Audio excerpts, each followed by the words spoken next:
ഉത്തർപ്രദേശിലെ യോഗി ആദിത്യനാഥ് ഗവൺമെൻറ് ഹലാൽ ഭക്ഷണം നിരോധിച്ചിരുന്നു. പക്ഷെ നമ്മുടെ മാധ്യമങ്ങളിലൊന്നും അത് വലിയ വാർത്തയായിരുന്നില്ല.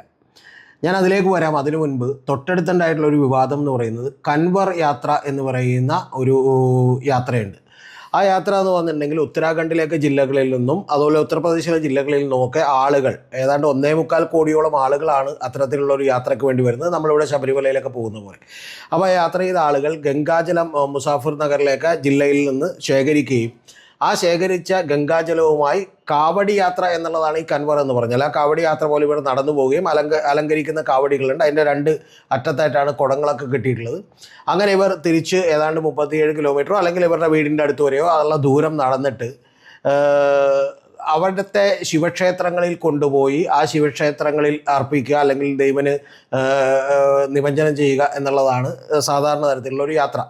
അത് ഈ വരുന്ന 22-ാം തീയതി തുടങ്ങാനിരിക്കുകയാണ്. അപ്പോൾ അത് തുടങ്ങാൻ വേണ്ടിയിരിക്കുമ്പോൾ Muzaffarnagar police, district police ഒരു ഉത്തരവ് അവിടെ ഇറക്കിയിരുന്നു. ആ ഉത്തരവ് അവിടെയുള്ള ഏതാണ്ട് 37 കിലോമീറ്ററോളം ദൂരമുള്ള കടകളിൽ ആ കടകൾ നടത്തുന്നവരുടെ പേരുകൾ എഴുതി വെക്കണം എന്നാണ് ആവശ്യപ്പെട്ടിരുന്നത്. അതായത് അവിടെ ഉടമയുടെ പേരും അതുപോലെ തന്നെ ജോലി ചെയ്യുന്ന ആളുകളുടെ പേരുകളും എഴുതി വെക്കണം എന്നുള്ളതാണ്. അപ്പോൾ ഇത് സത്യത്തിൽ ഇത് ഷോപ്സ് ആൻഡ് എസ്റ്റാബ്ലിഷ്മെൻറ്റ് ആക്റ്റിൽ തന്നെയുള്ള ഒരു കാര്യമാണ്, ഇങ്ങനെ പേരുകൾ എഴുതി വെക്കണം എന്നുള്ളത്. അപ്പോൾ അതിനെതിരെ ചില പ്രതിഷേധങ്ങളൊക്കെ ഉണ്ടായപ്പോൾ പോലീസ് ഒന്ന് മയപ്പെടുത്തിയിട്ടുണ്ട്. അതായത് ഇത് മാൻഡേറ്ററി അല്ല, നിങ്ങൾക്ക് താല്പര്യമുണ്ടെങ്കിൽ എഴുതി വെക്കാം എന്നുള്ളതൊക്കെ ആയിട്ടുണ്ട്. ഇതാണ് വലിയ വിമർശനമായിട്ടുള്ളത്. ആ വിമർശനമായപ്പോൾ പറഞ്ഞിട്ടുള്ളൊരു കാര്യം, ഈ പറയുന്ന ഇത് എഴുതി വെക്കാൻ തീരുമാനിച്ചിരിക്കുന്നത് ഈ തീർത്ഥാടകർ ഈ തീർത്ഥയാത്ര നടത്തുമ്പോൾ അവർ മുസ്ലിം സമുദായാംഗങ്ങൾ നിരവധിയുള്ളൊരു ജില്ലയാണ് ഈ മുസാഫിർ എന്ന് പറയുന്നത്. അവിടെ 40% വരുന്ന മുസ്ലിങ്ങളാണ്. അപ്പോൾ അത്തരത്തിലുള്ള മുസ്ലിം സമുദായത്തിൻ്റെ കടകൾ ബഹിഷ്കരിക്കുന്നതിനുള്ള ഒരു ആഹ്വാനമായി ഇത് കണക്കിലെടുക്കണം എന്നാണ് പറഞ്ഞിട്ടുള്ളത്.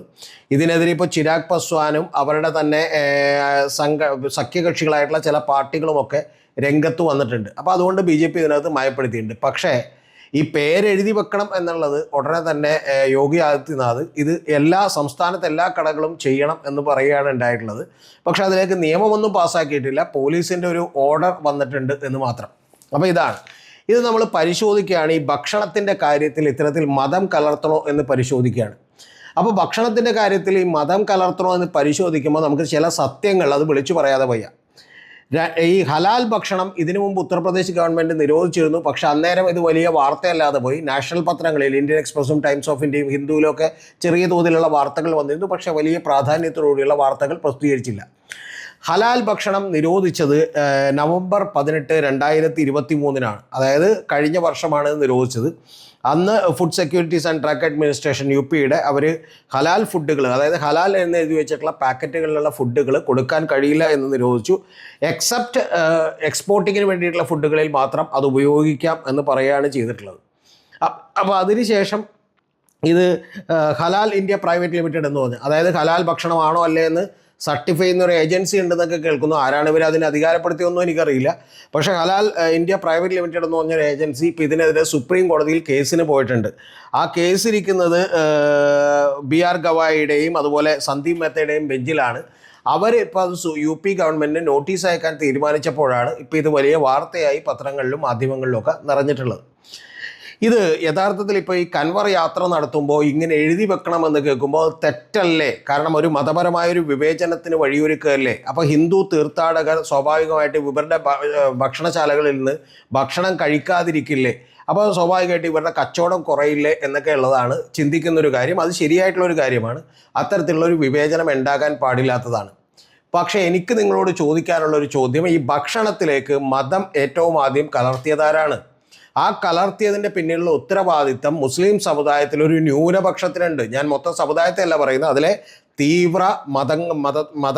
തീവ്രമായി മതത്തോട് തീവ്രമായി പ്രകടിപ്പിക്കുന്ന തീവ്രത പ്രകടിപ്പിക്കുന്ന ഒരു വിഭാഗത്തിനുണ്ട്.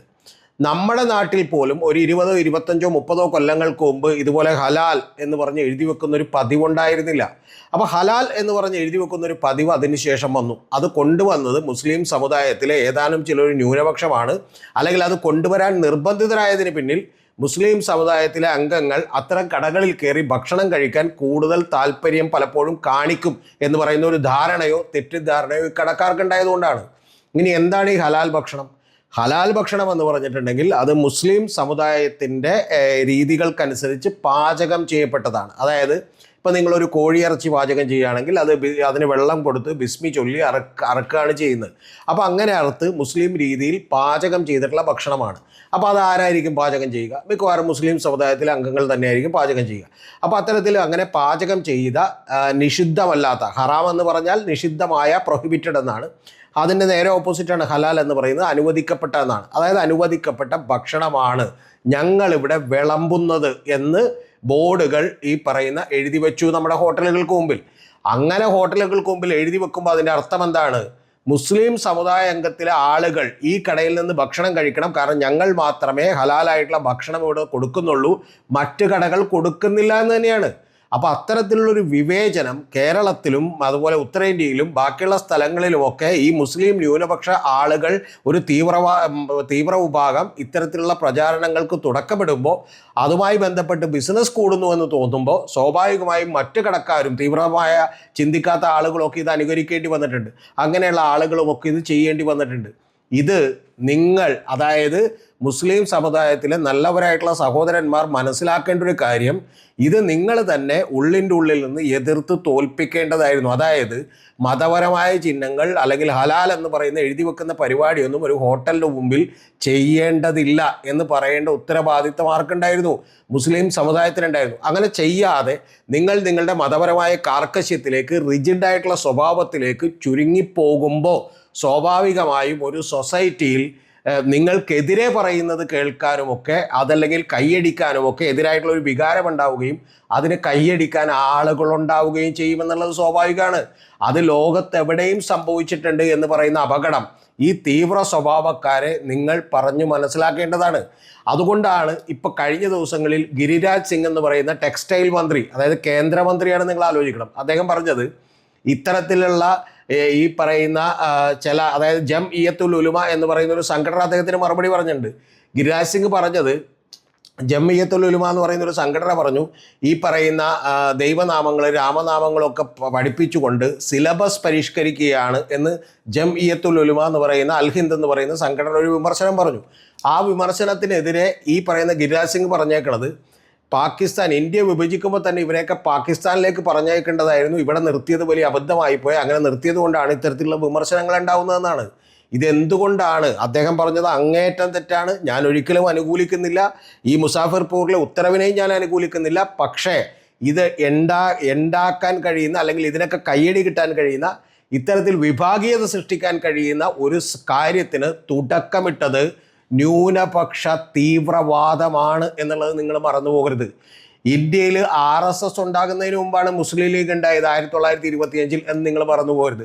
അപ്പോൾ അത്തരത്തിൽ ഈ പറയുന്ന, നമ്മൾ ശരിക്കും പറഞ്ഞിട്ടുണ്ടെങ്കിൽ ചൂണ്ടങ്ങ് കൊടുത്ത് വഴുതനങ്ങ് വാങ്ങിക്കുമെന്നാണ് ഒരു ചൊല്ല് മലയാളത്തിലുണ്ടെന്ന് ഞാൻ കേൾക്കുന്നു. അതായത് നമ്മൾ ചെറുത് കൊടുത്തിട്ട് അതിനേക്കാൾ വലിയ തിരിച്ചടി മേടിക്കുകയാണ് ചെയ്തിട്ടുള്ളത്. ഹമാസൊക്കെ ചെയ്തുകൊണ്ടിരിക്കുന്നതാണ്. അതായത് അങ്ങോട്ട് ചെറുതായിട്ടൊരു പടക്കം പൊട്ടിക്കും, അപ്പോൾ അവിടെ 5 പേര് മരിക്കും എന്ന് പറഞ്ഞിട്ടുണ്ടെങ്കിൽ അവരിങ്ങോട്ട് 200 മിസൈൽ അടിക്കും, അപ്പോൾ ഇവിടെ എന്ത് ചെയ്യും? 50,000 പേര് മരിച്ചു പോകും. അപ്പോൾ അതുകൊണ്ട് ഈ പറയുന്ന ചെറുത് കൊടുത്ത് നമ്മൾ വലുത് വാങ്ങിക്കുകയാണ് ചെയ്യുന്നത്. പക്ഷേ ഇതിൻ്റെ പിന്നിലുള്ള തന്ത്രം ഈ രണ്ട് തീവ്ര വിഭാഗക്കാരോടൊപ്പം മതപരമായൊരു പോളറൈസേഷൻ ഇന്ത്യയിൽ ഉണ്ടാകാൻ ഇത് സഹായിക്കും. അത് സ്വാഭാവികമായിട്ടും ഈ പറയുന്ന 90% 99% വരുന്ന സാധാരണക്കാരായ നല്ല മുസ്ലിംസിന് അത് വലിയ ബുദ്ധിമുട്ടാണ് ഭാവിയിൽ ഉണ്ടാക്കാൻ പോകുന്നത് എന്ന് നിങ്ങൾ 25, 30, 40 കൊല്ലങ്ങൾക്ക് മുമ്പ് തിരിച്ചറിയാതെ പോയി എന്നുള്ളതാണ് ഇതിൻ്റെ പ്രശ്നം.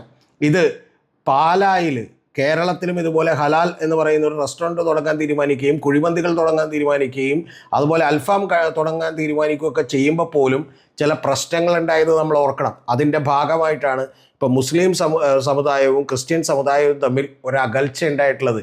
ഇത് വിഭജനത്തിൻ്റെ കാര്യമാണ്. ആ വിഭജനത്തിന് തുടക്കമിടാൻ മുസ്ലിം സമുദായത്തിലെ റിജിഡായ കാർക്കശ്യമുള്ള നിലപാടുകൾ കാരണമായിട്ടുണ്ട് എന്ന് കൂടി പറഞ്ഞു വെക്കണം നമ്മുടെ മാധ്യമങ്ങൾ. മലയാളത്തിലെ ചില മാധ്യമങ്ങളൊക്കെ അതൊന്നും പറയാതെ വളരെ സിമ്പിളായിരുന്നു ഇതിനെ മാത്രം അങ്ങോട്ട് എതിർത്തുകൊണ്ടിരിക്കുകയാണ്. അത് തന്നെയാണ് ഈ വിഭജനത്തിന് ആക്കം കൂട്ടുന്ന പ്രധാനപ്പെട്ട കാര്യം. ഇനി ഇത് ഭക്ഷണത്തിൻ്റെ കാര്യത്തിൽ മാത്രമല്ല, നമ്മൾ ഡ്രസ്സിൻ്റെ കാര്യത്തിലേക്ക് വന്നാൽ 30 കൊല്ലങ്ങൾക്ക് മുമ്പ് കേരളത്തിൽ പർദ ഷോപ്പുകൾ ഉണ്ടായിരുന്നു.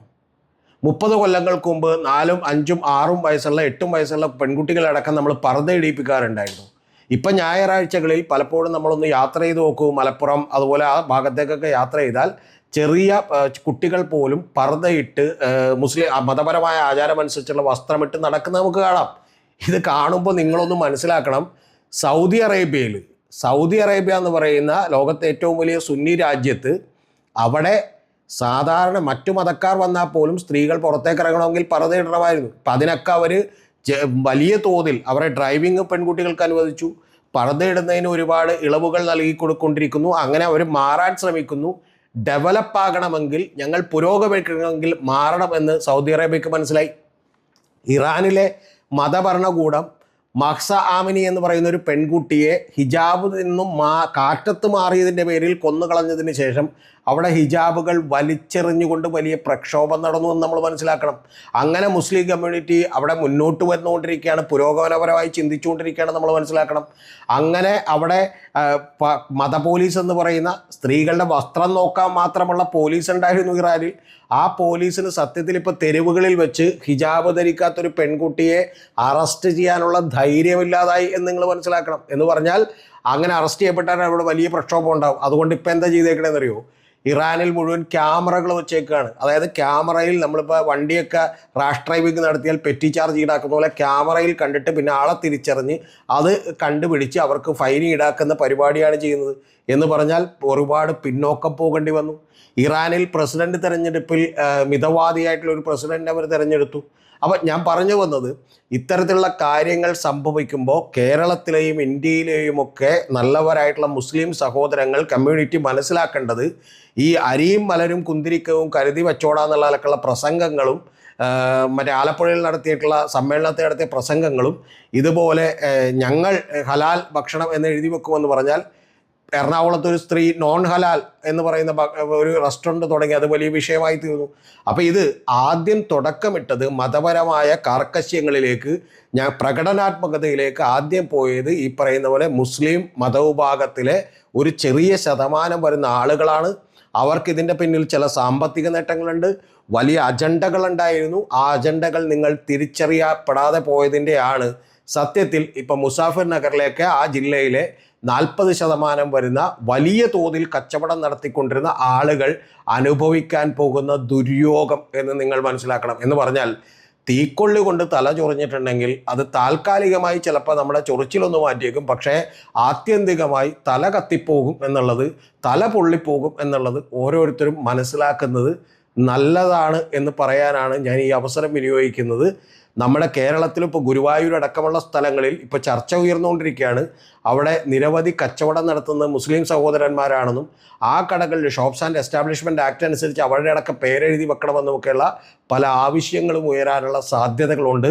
ഇതിൽ നിന്ന് പുറകോട്ട് പോകേണ്ടത് ആ മതത്തിനകത്ത് തന്നെയുള്ള ആളുകൾ ശക്തിയുക്തം ഈ തീവ്ര നിലപാടുകാരെ എതിർത്ത് തോൽപ്പിക്കേണ്ടതാണ്. അല്ലെങ്കിൽ വീണ്ടും തീക്കൊള്ളി കൊണ്ട് തലചൊറിഞ്ഞാൽ ആ തല ചൊറിഞ്ഞതിൻ്റെ ഭാഗമായിട്ടാണ് സത്യത്തിൽ നരേന്ദ്രമോദിക്ക് അധികാരത്തിൽ വന്നത്. അതിനുശേഷമാണ് ഗിരിരാജ് സിംഗ്മാർ ഉണ്ടായത്, ഉമാഭാരതി ഉണ്ടായത്. അതുകൊണ്ട് ഇനിയും അത്തരത്തിലുള്ള തീക്കൊള്ളി കൊണ്ട് തലചൊറിയലുണ്ടായാൽ തല കത്തിപ്പോകും, തലക്ക് പൊള്ളലേക്കും എന്ന് മനസ്സിലാക്കുന്നത് വളരെ വളരെ നന്നായിരിക്കും.